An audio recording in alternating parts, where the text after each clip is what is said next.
много.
Това ми е една от любимите части с видеото на пиеста. Много ясно.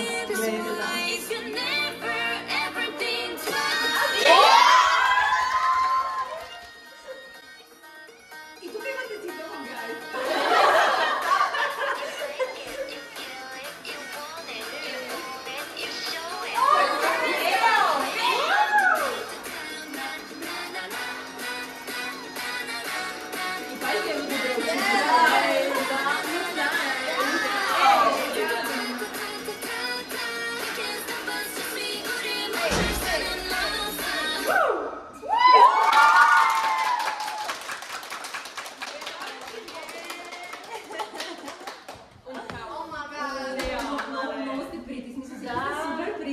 Липсинквате си, цялото това с костюмите изглежда уникално, в смисъл и цветовете станаха много красиви, просто бяха си като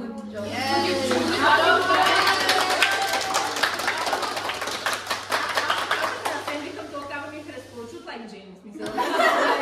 Нещото просто е по-интересен, просто има повече неща, които се случват, костюми, цветове. Like Jane е по-арт, такова сиво, you know, you're cool and everything, обаче това е някакво супер такова цветно и успяхме да направим така, че да изглежда супер синхронно, което е добре. Тук там има обаче много неща сме ги оправили от това, че близки кадри изглежда много nice. Good job! Заслужаваше си мъчението. Word away.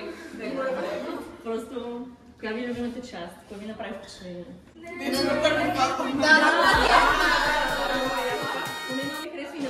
Дето излиза от страни и прави. Толкова на Вани също много яко, дето излиза с миналите. Бе наречи на Габи на Да. Нищо не се така, бяха Ти се чуеш кой да гледаш, не само да се неща асоциации. Тогава ми беше просто лош да и просто косата ми търчеше навсякъде. На мен ми харесва и частта на Алекс, дето е We don't stop. Да. Много добър си. На това пак Кейко се разминахме с Вани.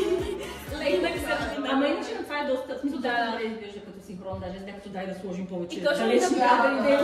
на брейк данса точно най-много сила сме използвали, защото за това ми направи впечатление. А там вече умирахме всички. Да, беше като имаме 5 минути да го снимаш. Обаче реално сте доста синхрон, смисъл буквално така, че аз бях шокирана, като окей, добре, добре. Защото знам, че ни беше много тегло. В смисъл това всичкото беше много бързо. Да, но тези 3 месеца си заслужават чакане. Бях като let's go, we have to do it. Аз съм много доволна. Качваме го. Ще го кача днес, утре. And we share it everywhere. This is our baby. Like, and share, repost and everything.